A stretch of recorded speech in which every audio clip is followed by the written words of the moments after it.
Baik ya, Assalamualaikum warahmatullahi wabarakatuh. Selamat pagi semuanya. Selamat pagi Pak. Pak, suaranya kekecilan Pak. Suaranya kekecilan. Ini sudah Pak. Oh, tempelin di mulut gini. Baik, pagi ini kita akan melanjutkan materi minggu lalu kita bahas mengenai apa namanya kuis ya. Sorry, UTS ya, materi UTS.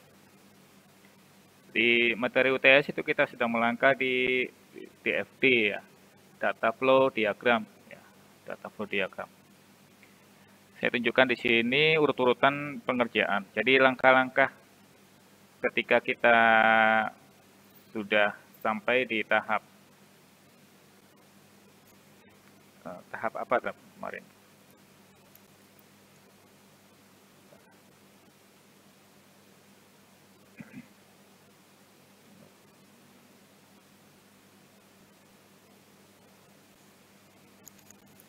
Ya, kita kemarin sudah nyampe di ini ya, tahap nomor 6 ini ya, buatlah DFD ya.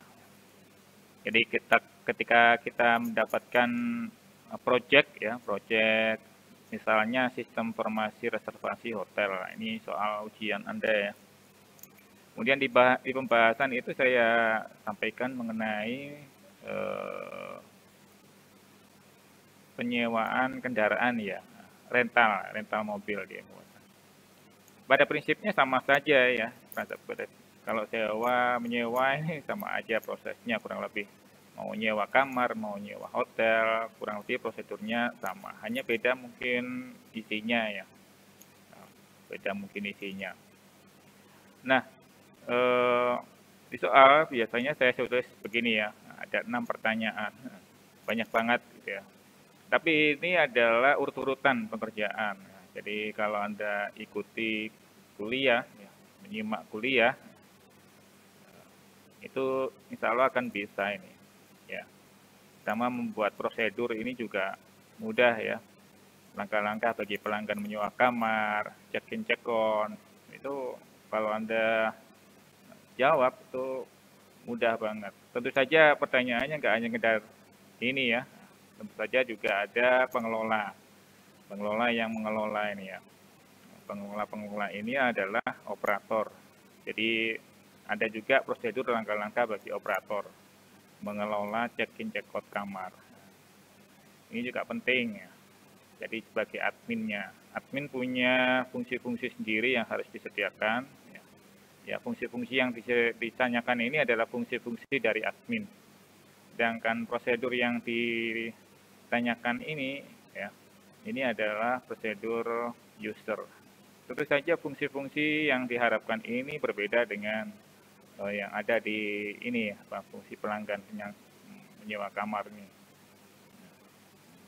Dia nggak mungkin pelanggan nggak mungkin mengelola kan ya. Pelanggan hanya menyewa kamar, ya, mengisi data, sudah selesai itu aja.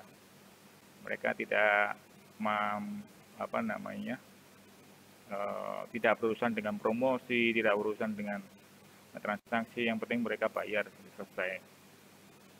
Nah, ini yang perlu Anda cermati ya. Jadi di sistem saat ini ya, apalagi usernya banyak sekali. Kemarin saya juga kaget ya, ada mahasiswa bimbingan skripsi datang ke saya. Setelah saya sampaikan koreksi itu, usernya banyak banget ya, ada level-levelnya itu. Usernya banyak banget, ada 10 kalau user. 10 itu maksudnya user itu ada tingkatan-tingkatannya ya. Ya ini seperti user pengelola, user pelanggan, itu sudah 2 tingkatan itu ya. Belum lagi user-user yang lain, misalnya user untuk promosi, ya, user untuk transaksi, itu ada lagi ya.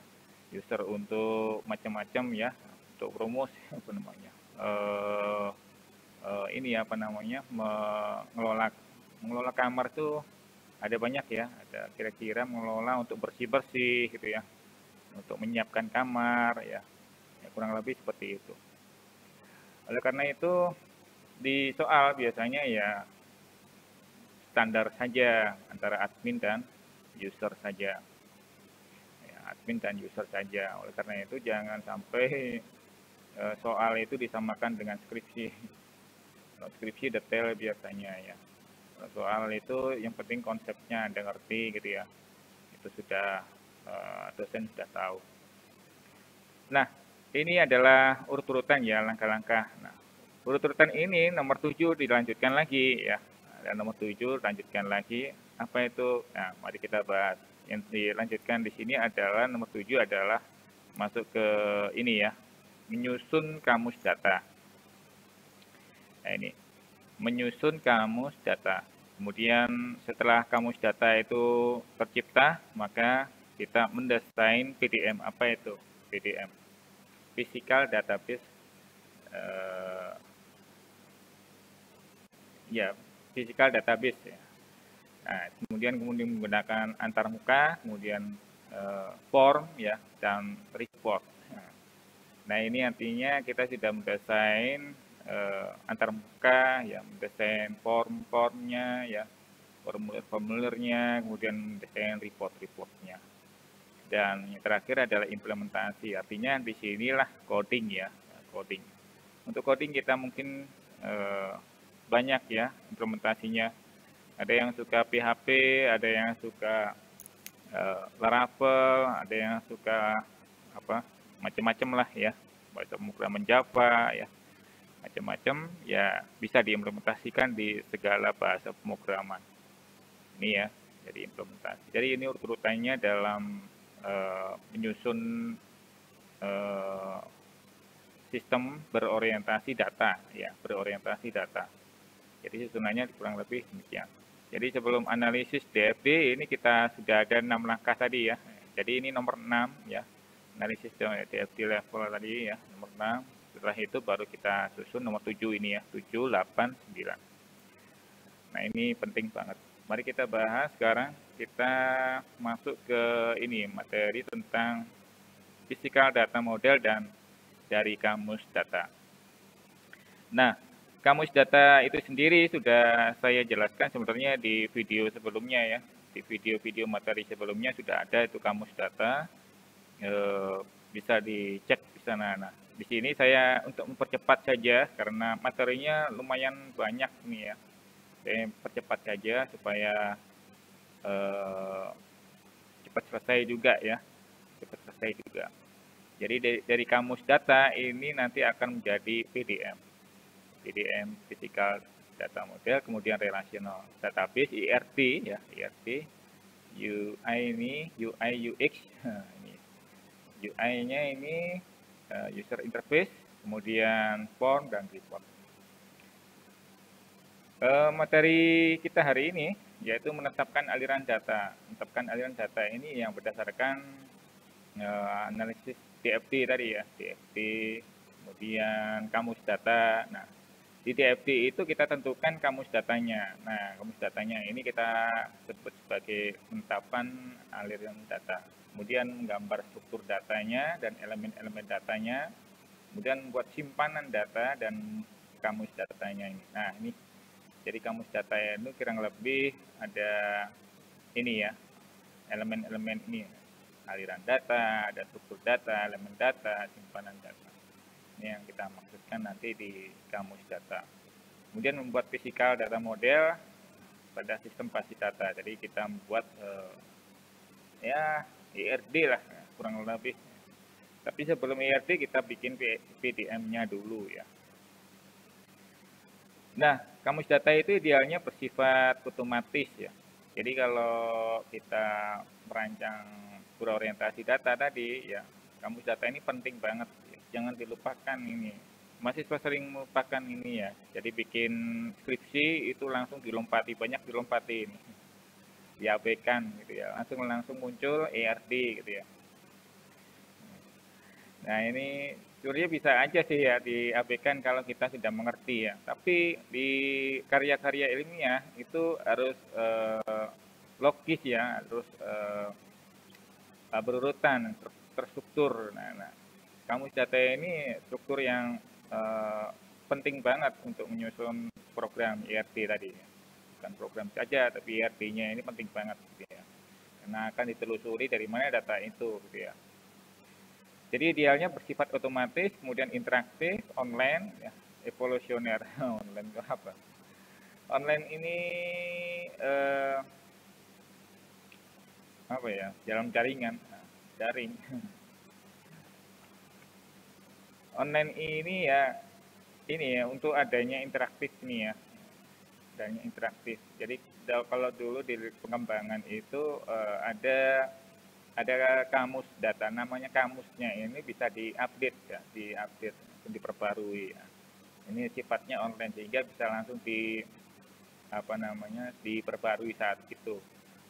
Nah itu form-formnya ya, dalam bentuk form. Kemudian kamus data juga bukan tujuan segala-galanya. Artinya kalau tanpa kamus data kita nggak bisa bergerak. Oh tidak ya. Sama seperti yang tadi saya sampaikan, kadang-kala ERT itu langsung muncul begitu aja. Jadi kalau kita berpengalaman ya, kalau kita berpengalaman, kita abaikan kamus data mungkin masih bisa ya. Nah, ini bukan tujuan segala-galanya. Oleh karena itu kadang di laporan-laporan ya ilmiah itu kamus data kadang dilewatkan begitu saja. Nah itu muncul to the point gitu ya. Sama seperti nanti kalau Anda pakai metode berorientasi objek misalnya atau berorientasi fungsi, maka ada beberapa hal yang mungkin Anda lewati gitu ya. State machine misalnya. Dalam hal ini juga saya jarang menggunakan itu ya, dalam membuat sistem perangkat lunak itu jarang menggunakan state machine. Tapi ada kalanya juga dia digunakan juga gitu ya, tergantung dari sistem yang akan dibuat. Kemudian kamus data sebaiknya dihubungkan dengan sistem basis data sehingga jika ada perubahan struktur data atau elemen data, maka kamus data juga hendaknya mengikuti perubahan tersebut, update gitu ya. Nah ini yang kita maksudkan tadi, interaktif dan online, sehingga dia otomatis gitu ya, langsung di-update gitu di sistem-sistem gitu. Nah itu kalau kita biasa ini membuat program, ada yang sudah bisa Laravel atau Code Igniter ya. Nah itu kan biasanya kan Anda mau ngupdate tabel ya, itu Anda ubah dulu ya di kodenya itu ya, diubah. Kurang lebih seperti itu ya di update-nya. Di situ sudah ada kamus datanya, di situ Anda tinggal update aja. Nanti create sendiri dia, update sendiri, alter sendiri gitu ya. Ya, kurang lebih seperti demikian. Jadi perubahan itu langsung mengikuti ya. Bisa digunakan untuk membuat antarmuka. Jadi kamus data ini penting banget ya, karena dia juga bisa langsung digunakan untuk membuat antarmuka, user interface ya. Membuat laporan, membuat formulir, cepat banget. Bahkan kalau sudah jadi itu kita tinggal generate saja ya, di generate dalam sistem itu ada fungsi-fungsi yang fungsinya untuk mengenerate sehingga langsung menjadi interface gitu ya, antarmuka aplikasi. Nah, juga ada yang langsung menjadi report gitu ya, menjadi formulir. Saking hebatnya ya. Nah ini sayangnya sekarang de facto itu berorientasi objek. Tapi tidak ada salahnya kita pelajari ini ya, penting banget juga ini. Dalam menggambar struktur data, ini ada notasi-notasi di dalam struktur data. Ya, menggunakan notasi-notasi aljabar. Ya, di dalam buat kamus data nanti itu ada di dalamnya ada struktur data. Nah, struktur datanya itu ditandai dengan tanda-tanda seperti ini, sama dengan itu artinya adalah terdiri dari ya. Biasanya berisi elemen-elemen. Jadi tanda-tanda sama dengan plus, kemudian kurung kurawal buka, kurung kurawal tutup ya, kurung kotak. Ini semua ada simbol-simbol yang digunakan untuk struktur menandai struktur data. Jadi untuk membuat gambaran tentang elemen-elemen yang membentuk struktur data bersama dengan informasi elemen tersebut, apakah ada beberapa elemen yang berulang atau terpisah. Nah ini ditandai dengan tanda-tanda seperti ini. Jadi Anda nggak boleh sembarangan menggunakan tanda-tanda ini ya. Sembarangan itu ya asal nulis gitu ya. yang selama ini kita ketahui, yaitu mahasiswa kadang salah asal nulis gitu ya, asal nulis saja. Tanda plus itu maksudnya adalah dan gabungan beberapa elemen. Jadi kalau sama dengan itu terdiri dari beberapa elemen, berisi elemen-elemen ya, biasanya array gitu ya. Nah, kalau kurung kurawal ini array ya, elemen repetitif berulang, tabel-tabel satu atau beberapa elemen berulang gitu. Ya, elemen berulang, elemen repetitif. Tabel-tabel itulah yang berisi berulang katanya. Nah, kemudian kurung kotak salah satu dari dua situasi tertentu, elemen terpisah satu sama lain. Kurung tutup, kurung buka, kurung tutup, pilihan. Nah, ini pilihan, maksudnya elemen bisa kosong atau nol. Ini implementasinya di sini lah, misalnya. Dalam struktur data, kalau kita membuat kamus data, kurang lebih susunannya seperti ini. Misalnya tabel konsumen, master konsumen. Dalam tabel itu ada kolom-kolom nih. Kolom-kolomnya antara lain nomor konsumen, nama konsumen, alamat. Nah, untuk memisahkan ini tidak menggunakan koma, tapi menggunakan plus gini ya. Nah, plus itu apa simbolnya? Dan gabungan beberapa elemen. Nah, biasanya Anda kan menggunakan koma ya. Master konsumen kita taruh ini master konsumen adalah tabel master konsumen, tabel ya. Kemudian master item itu ini ya apa namanya? Iya, tabel master item terdiri dari nomor item. Nah, nomor item biasanya adalah ID ya, ID. Kemudian harga, jumlah harga. Jadi tandai dengan tanda simbol plus gini ya, bukan koma ya. Kemudian record pesanan. Record pesanan itu nomor konsumen dan nomor pesanan dan tanggal pesanan. Nah di sini ada simbol ini ya, kurung kurawal buka, kurung kurawal tutup. Item-item pesanan ini berarti apa? Berulang tadi ya, berulang ini. Berarti ini adalah tabel. Jadi item-item pesanan itu ada list gitu ya, ada list. Nah, listnya ada di bawah. Baru kemudian total barang, pajak, metode pembayaran, jenis kartu, kalau menggunakan kartu kredit misalnya ya, nomor kartu kredit, masa berlaku. Nah, ini berarti apa? Record pesanan, berarti kayak ini apa namanya? Tabel ya. Nah, kayak KHS gitu ya, KHS, KRS gitu ya. Nah, di dalamnya ada mata kuliah. Nah, kalau ini rekod pesanan berarti ada nomor konsumen, nomor pesanan, tanggal pesanan, kemudian list. Nah, list pesanannya ada di situ. Ya. Nah, ini yang kita sebut sebagai tadi apa namanya elemen repetitif. Kemudian item pesanan. Nah, item pesanan yang tersedia itu biasanya ada nomor item, jumlah pesanan, jumlah yang dipesan, jumlah yang dikirim, harga saat ini. Nah, ini. Kemudian metode pembayaran. Nah, ini metode pembayarannya ada simbolnya adalah kurung kotak ini ya. Salah satu dari dua situasi tertentu. Salah satu berarti di sini ada bisa checkbox apa radio, tombol radio ya, pilihan.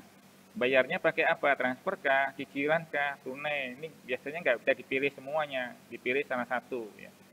Jadi dipilih salah satu, bisa menjadi combo gitu ya.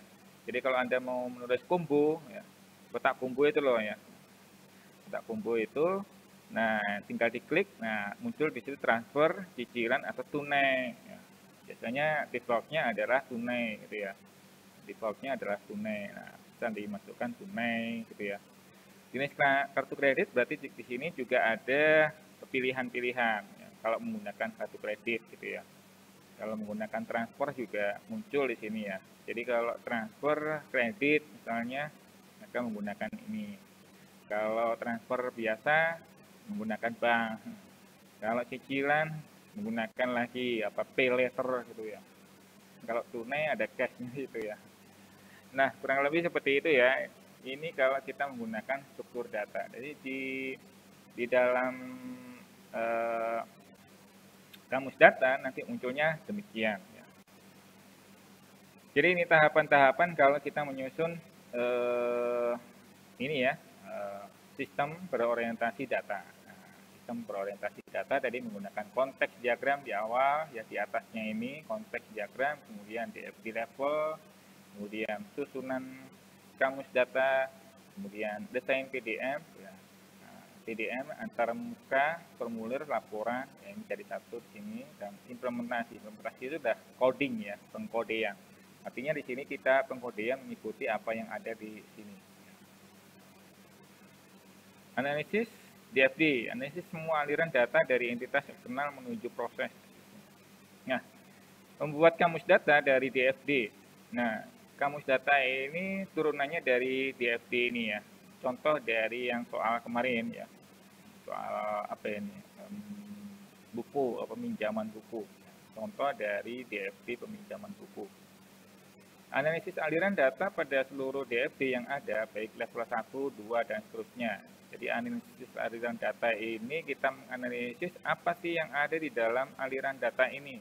Kalau di sini kan aliran datanya kan nggak detail gitu ya. Di sini ada profil, kemudian setelah diproses profilnya disimpan di sini, baru kemudian dipanggil di sini kalau datanya sudah tersimpan berhasil. Kemudian kadang-kalanya anggota itu meminta untuk dibuatkan ID card, maka ID card-nya dia alirkan ke sini. Nah, ID card ini kan kita nggak jelas ini, profil juga nggak jelas ini. Nah, nggak jelas apanya, ya nggak jelas datanya. Maka kita butuhkan untuk menganalisis ini ya, dianalisis datanya. Apa saja sih data yang ada di dalam profil anggota? Gitu ya. Apa saja sih data yang ada di ID card? Gitu ya. Jadi ini pentingnya analisis data. Jadi kita membuat kamus data itu berasal dari DFD ini, ya caranya ya demikian. Kita menganalisis aliran datanya ini. Perbaiki pemberian nama entitas eksternal, aliran-aliran, proses-proses, dan simpanan-simpanan data. Jadi ini kita memperbaiki dengan membuat kamus data, kita memperbaiki aliran-aliran ini ya. Kadang-kadang kita nggak cukup hanya sekedar memberikan nama ID anggota begini saja. ID anggota ya, tiap anggota kadang kan punya ID ya.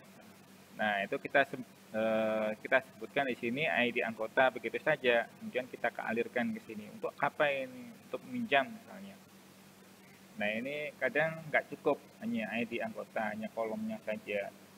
Sementara yang profil ini nama detailnya, kita belum ada detailnya di sini. Nah, inilah yang kita perbaiki ya, kita analisis datanya sehingga kita bisa mengetahui apa sih yang ngalir data sesungguhnya ke dalam proses berikutnya ini, proses 1.7 ini, ya, misalnya gitu.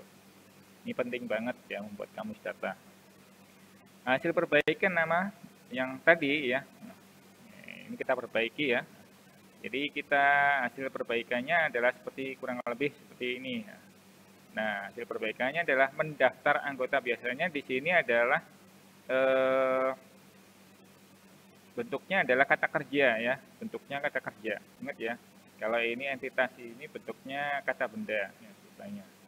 Nah, entitas kan ada 5 ya, 5 semuanya itu adalah individu atau orang, kemudian lokasi, tempat, benda, kemudian keempat adalah peristiwa, ya, kejadian, yang kelima adalah konsep. Nah itu semua ya benda ya, wujudnya adalah benda.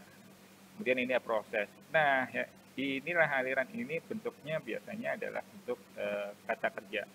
Hasil perbaikan nama menggunakan bahasa Indonesia yang baik, lengkap dan benar. Jadi nggak perlu harus dalam bentuk ini ya.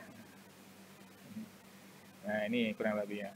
Anggota, mendaftar anggota, kemudian diproses, menyimpan profil anggota ke dalam tabel file master anggota. Nah, kita tulis begini ya, file master anggota. Jadi bukan tabel anggota lagi, tapi tulisnya dalam bentuk file master anggota. Kemudian anggota misalnya meminjam buku. Nah, meminjam buku alirannya ke sini, proses. Meminjam buku, bagaimana prosesnya meminjam buku? Dicek dulu apakah anggotanya tersimpan di sini enggak, ID-nya ada enggak di sini. Dia maka ngalir sini, memanggil ID anggota masuk ke sini. Kalau ketemu di sini, maka dia kembalikan ke sini. Oh, ini ada namanya si Budi misalnya. Nah, jadi kalau dia mau meminjam, ID-nya diproses di sini. Sekarang dia mau pinjam buku apa? Oh, buku basis data misalnya. Ya, buku basis data, maka dia memanggil ID buku di sini. Ya, ini di sini. Jadi ini ya, bawah ini. Memanggil ID buku di sini, ada tabel, ada bukunya yang dipinjam nggak? ID-nya ada, gitu. Basis data. Maka dikembalikan di sini ada, di sini. Kalau nggak ada pun juga dikembalikan di sini nggak ada. Gitu. Jadi mesti ada ya, ada. Oh, stoknya habis gitu ya, stoknya habis. Kalau stoknya ada, oke dipinjam deh. Nah, pinjam, maka dia simpan di sini ya, file minjamnya. Jadi alirnya menyimpan ID anggota dan buku mengalir ke dalam sini, kemudian dikembalikan ke proses ini ya. Oh ya, dia sudah menyimpan, sudah meminjam, oke buktinya ini cetak, lalu bukunya dibawa oleh anggota tadi. Nah, ini ya prosesnya kurang lebih ya. Jadi inilah proses-proses aliran data ini ya. Jadi cukup ditulis demikian biasanya, meminjam buku. Jadi nggak detail kayak gini. ID buku dan sebagainya. Ini kan masih perlu diperbaiki untuk menulis kamus data. Kemudian yang lain sama ya, yang lain sama ini buku juga demikian. Prosesnya kurang lebih demikian. Kemudian membuat kamus data berikutnya adalah membuat kamus data setiap aliran data terutama pada entitas eksternal menuju proses. Terutama pada entitas eksternal menuju proses. Jadi ini ya, terutama pada entitas eksternal menuju proses. Ini ya ke sini ya. Jadi yang ini ke sini, inilah yang kita buatkan kamus datanya. Buat kamus data setiap aliran data, terutama pada entitas eksternal menuju proses. Contoh ini ya, nah ini tampilnya seperti ini. Kamus data untuk mendaftar anggota, ini ya. Kamus data untuk mendaftar anggota. Nah ini kemudian aliasnya apa? Pendaftaran. Jadi di sini adalah pendaftaran. Jadi aliasnya ada tulis juga bisa. Ya. Bentuk datanya adalah KTP atau SIM. Nah, di sini berarti ini mendaftarnya menggunakan KTP atau SIM. Ya. Harus datanya proses 1.3 mengelola data. Nah, 1.3 ini 1.3 mengelola anggota. Mengelola anggota. Penjelasan. Nah, penjelasan ini juga perlu ya. Setiap kali datang, anggota baru mendaftar sebagai anggota perpustakaan. Jadi kalau setiap kali, ini biasanya berdasarkan pengamatan ya, survei ya. Nah, jadi proses-proses yang di awal sebelumnya itu kita tulis ya. Makanya di awal itu proses bisnis penting banget ya. Proses bisnis, proses langkah-langkah, prosedurnya itu penting banget. Ini untuk mengetahui ini semua. Jadi ini perlu ditulis di sini. Setiap kali datang anggota baru mendaftar sebagai anggota perpustakaan. Jadi ini tidak ngarang ya. Ini adalah hasil dari pengamatan, dari survei, atau dari prosedur yang sudah ada. Volume juga demikian, rata-rata per hari transaksi itu berapa kali pendaftaran gitu ya, misalnya. Misalnya ini 10 kali pendaftaran, dihitung kecil. Oh pendaftarannya hanya sehari itu 10 kali. Tapi kalau lihat di perpustakaan kita ya mungkin pendaftarannya sudah jarang, karena pendaftaran di awal ya. Di awal sekali daftar itu mahasiswa masuk langsung didaftarkan gitu ya. Jadi berikutnya ya sudah biasanya jarang gitu ya. Nah, ini dibuat rata-rata per hari misalnya 10 kali pendaftaran. Volume ini tidak selalu harus rata-rata ya. Sekali kayak pendaftaran sekali setiap semester gitu ya. Setiap semester. Biasanya langsung tinggi gitu ya pendaftarannya.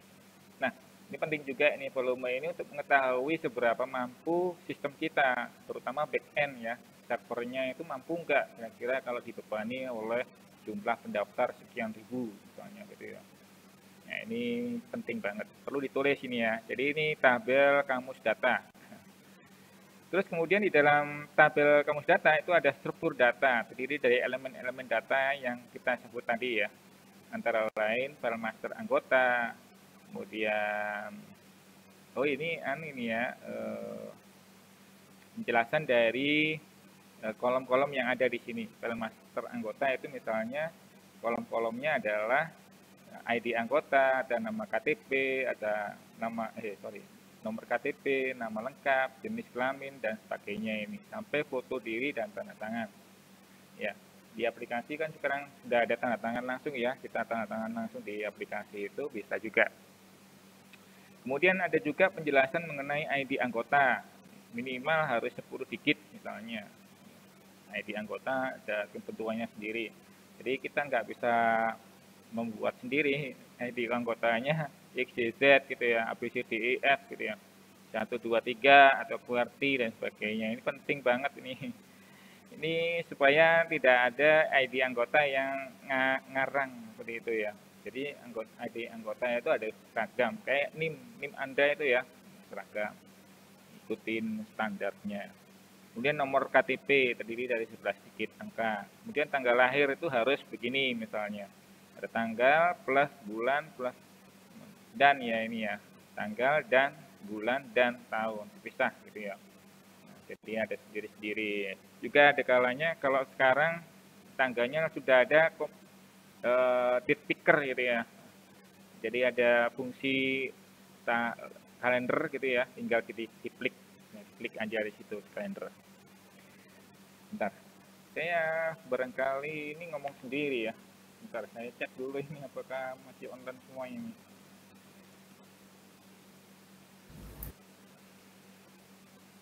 Kalau putus disampaikan ya, tapi saya nggak bisa ngecek kalau putus. Oke ya, masih Baik, Pak. ada nyimak semua ya. Nah, ini adalah tabel kamus data. Kembali ke sini ya. Tabel kamus data. Jadi ini masih ada kelanjutannya. Kalau itu butuh kolom lainnya ya. Kolom lainnya ini kolom file master anggota. Kolom lainnya itu apa aja? Ini file meminjam belum ada, file master buku juga belum ada. Tapi dipisah sendiri ya. Dipisah sendiri ya anggota ini sendiri ya. File master anggota, kalau buku ya berarti file master buku. Jangan dicampur aduk ya. Jangan dicampur aduk. Ya, ini ya. Jadi ini khusus untuk mendaftar ya. Jadi ini kalau ada penjelasan-penjelasan lain ya ditambahkan di sini ya. Kemudian kamus data untuk meminjam buku ini ada sendiri ya. Jadi kita buat untuk meminjam buku ini. Meminjam buku anggota, meminjam buku. Nah, meminjam buku ini kita jelaskan ininya ya. Jadi ini yang kita jelaskan kamus datanya. Kurang lebih seperti ini. Ya. Meminjam buku aliasnya adalah meminjam, bentuknya adalah ID card. Jadi kalau kita mau pinjam buku, kita serahkan ID card kita ya, dicatat nomornya petugas. Arus datanya adalah proses 1.7 mengelola pinjaman. Ini ya. 1.7 mengelola pinjaman. Jadi kalau Anda nanya 1.7 itu yang mana ya? Ini ya. Jadi kemudian penjelasannya anggota mendapatkan satu atau beberapa buku sesuai lama pinjam. Nah, ini ya, sesuai lama pinjam dibatasi lama pinjamnya berapa lama gitu ya. Nah, ini juga harus berdasarkan apa yang sudah kita lihat di survei. Ini hasil observasi atau prosedur yang sudah kita tentukan. Volume rata-rata transaksi misalnya 100 kali peminjaman buku per hari. Banyak ya. Simpanan datanya, file meminjam, struktur datanya header plus isi. Nah ini lebih lengkap ini daripada ini ya. Struktur data dan elemen-elemen ini hanya sekedar tabel ya. Kalau yang ini ada struktur simpanan data, struktur data, header plus isi biasanya gitu. Headernya itu di bagian atas biasanya. Kemudian isinya itu biasanya listnya ya. Listnya. Satu list, satu record terdiri dari ID buku, judul, tanggal, pinjam, lama pinjam, tanggal balik. Nah, ini ada 5. 1, 2, 3, 4, 5. Ini 5. Dari 1 sampai 5. Listnya, kolomnya ya, kolomnya. Jadi ini kolom tabel ya. Jadi header. Nah, ini kalau bentuknya adalah kolom header ya. Nah, kalau di sini bentuknya adalah form nih, form. Nah, kalau di sini form tapi di dalamnya ada tabel. Nah, ini headernya, ini kolom. Dalamnya juga ada tanggal pinjam. Tanggal pinjam menjelaskan dari tanggal pinjam ini. Tanggal pinjam itu biasanya isinya tanggal, bulan, tahun. Gitu ya. Ini format dalam bentuk Indonesia ya. Ya, format dalam bentuk Inggris beda, biasanya tahun dulu, kemudian bulan dan tanggal, atau tanggal dan bulan. Gitu ya. Lama pinjam juga demikian ya. Biasanya berupa angka lama pinjamnya, numerik. Ya. Otomatis menghitung hari sesuai tanggal dikembalikan. Nah ini ya. Tanggal balik juga demikian, ya, otomatis berisi tanggal saat dikembalikan. Nah, jadi langsung muncul di situ. Nah, ya, punya ketentuan misalnya perpustakaannya lama pinjam harus 3 hari, gitu ya misalnya. Maka otomatis di sini muncul lama pinjam 3 hari plus tambah 3, tanggal pinjam hari ini tambah 3, berarti ini langsung otomatis muncul tanggal berikutnya. Nah, kurang lebih seperti ini. Nah, ini listnya ya, kurang lebih ya. Jadi ini adalah contoh dari desain ya. Jadi desain itu kita nggak ngarang ya. Kita nggak ngarang. Jadi itu semuanya sudah ada rujukannya berdasarkan analisis dan desain. Berdasarkan analisis desain DFT tadi ya. Nah, DFT. Jadi ini kamus data ini penting banget ya. Ini kita baru berbicara tiga kamus data. Berikutnya adalah kamus data untuk menyimpan buku. Menyimpan buku ini yang sini ya. Menyimpan buku itu yang ini. Ya. Menyimpan profil buku. Menyimpan buku. Jadi buku kalau kita kelola ya, ada bukunya, simpan, kemudian disimpan di sini datanya. Lalu kemudian kalau bukunya dipanggil lagi, maka dia akan ngecek di sini, oh ada bukunya ini. Sehingga kemudian kita berikan katalog bukunya. Nah, ini menyimpan buku, kita buat kamus datanya juga. Menyimpan buku, nama menyimpan buku, kemudian bukunya, profil buku, ya. Harus datanya tadi 1.4 ya. Penting urut ya, penting urut. Ini contohnya, prosesnya 1.4, biasanya ini dulu, satu dulu, kemudian ini baru muncul ini tengah-tengahnya ini. Jadi tengah-tengah ini muncul belakangan, biasanya bentuknya adalah relasi. Ya, ya. Nah ini adalah bentuknya adalah form biasa, nggak ada pakai isi tadi ya. Sama ya, struktur data di elemen data, kemudian meminjam adalah ini ID buku, keterangan dari ID buku itu adalah angka digit, 11 digit misalnya, judul buku, alfanumerik, panjangnya misalnya 500, berarti ini kita karakternya ya, kita set ya. Kemudian nama pengarang, demikian juga satu buku bisa ditulis beberapa pengarang, berarti ada list pengarang ya, ada data tabel pengarang, Anda bisa bikin sendiri, jumlahnya dalam bentuk numerik. Kurang lebih itu ya. Ini kamus data, penting banget ini kamus data ini. Nah, udah jelas ya kira-kira ya. Nah, ini nanti akan saya berikan tugas kepada Anda ya. Tugasnya apa? Tugasnya adalah Anda membuat kamus data. Soalnya ini, soalnya yang kemarin. Sorry. Ya, soalnya adalah ini ya. Jadi ini saya tulis di sini kamus data. Dibuatlah kamus data. Ya. Saya print. Nah, minggu depan saya akan berikan lagi tugas berikutnya, yaitu membuat PDM. Tapi ini belum saya bahas ya. Nah, tapi pelan-pelan dulu ini agar Anda bisa konsen dulu ya membuat kamus data. Di minggu depan saya akan juga terus kasih tugas pada Anda supaya Anda bisa belajar gitu ya. Kalau Anda cuma menerima saja ini materi, saya yakin banyak yang nggak iso. Gitu ya. Begitu ujian nggak iso lagi. Ya, kecuali kalau Anda nyontek, nyontek ya itu nggak berfungsi pendidikannya. Oke ya. Jadi itu ya, dari sini kira-kira ada yang ditanyakan Mas Mbak. Jadi saya belum bahas mengenai membuat PDM ya.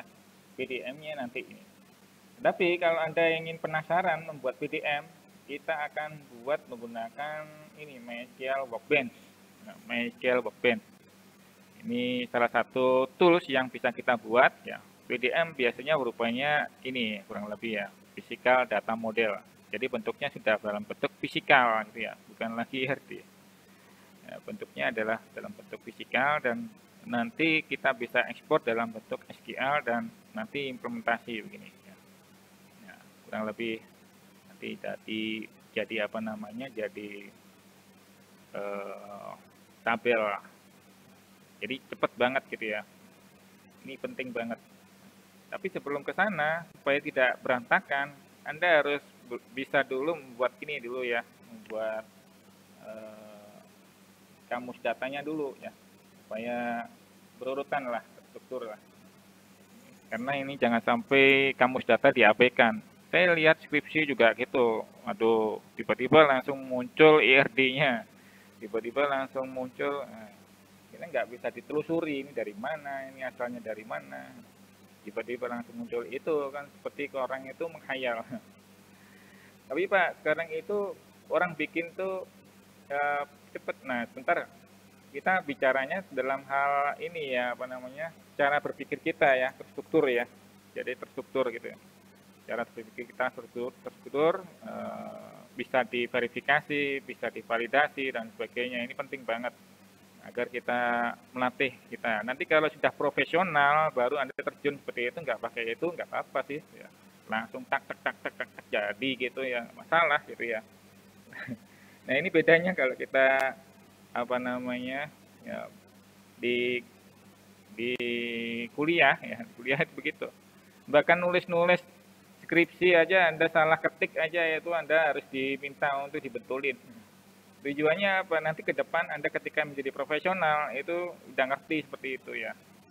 Ya, jadi kalau tiba-tiba langsung jadi profesional, wah tulisannya cekat dulu gitu ya, terstruktur gitu, susah malahan. Gimana mau profesional seperti itu ya. Nah kurang lebih seperti itu ya. Jadi ini nanti saya post di tugasnya di anu ya, di classroom, dikumpulkan minggu depan. Ya, kumpulkan minggu depan. Itu saja dari saya. Ada yang ditanyakan Mas? Kayaknya di depan ada orang mau masuk. Ini jadwalnya jadwal saya. Ini kok banyak yang menunggu di luar ya. Kalau ada yang menunggu di luar silakan masuk aja ya. Di kelas sendiri ini.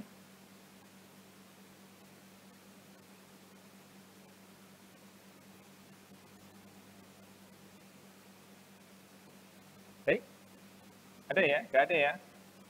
Ya, kalau nggak ada pertanyaan silakan langsung dicoba ya. Silakan langsung dicoba teman-teman sekalian. Lalu Pak, soalnya nanti dikerjakan sampai selesai ini. Iya, sampai selesai. Jadi mulai di sini ya, mulai 1, 2, 3, 4, 5, 6, sampai 7 ini ya. Sampai 7. Jadi Anda buatkan dulu prosedurnya seperti apa. Ini soal ini ya, soal TS. Mudah-mudahan keluar lagi di UAS ini. Jadi soal UAS itu sama lah ya, kurang lebih, cuma poinnya ada banyak nanti ya. Tambahin lagi nanti banyak, sehingga Anda harus siap-siap ya. Jadi Anda nggak nyusun dari nol gitu ya. Kalau Anda sudah terbiasa menyusun, itu cepet gitu ya, nggak sampai lama-lama 1,5 jam itu, nggak sampai lebih dari itu ya. Bahkan kurang dari 1 jam selesai, Anda sudah kumpul. Ya, bagi yang nggak siap, biasanya ya lebih dari 1,5 jam, bahkan sampai lewat gitu ya. Nah, ini ingat ya, bahwa ujiannya juga memiliki waktu yang terbatas, sehingga Anda harus menyiapkan waktu seefisien mungkin. Ya, jangan sampai kelewatan.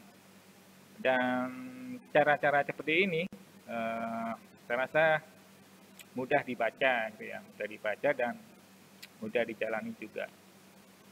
Mudah-mudahan bisa dikerjakan ya. Minggu depan bisa saya lihat hasilnya, tugasnya, dan kita lanjutkan di minggu berikutnya yaitu PDM. Kita buat physical data model database-nya, lalu membuat programnya. Membuat program itu juga sebenarnya cukup cepat kalau kita bisa ya. Ya iyalah Pak, kalau bisa ya cepat juga. Maksudnya begini, ada kalanya yang nggak bisa ngoding ya, bikin IRB saja sudah bisa misalnya, tapi nggak bisa ngoding, nggak bisa implementasi. Nah itu ada tools ya, namanya scaffolding. Maka dia menggunakan scaffolding, menggunakan generate itu tadi. Dengan mengenerate dari database sama seperti kalau kita mau ngoding pakai Laravel atau pakai apa namanya kode igniter, gitu ya. Kan database-nya dulu ya, baru kita generate gitu jadi program. Kurang lebih itu ya. Kalau tidak ada pertanyaan, sampai ketemu. Assalamualaikum warahmatullahi wabarakatuh. Selamat pagi semuanya.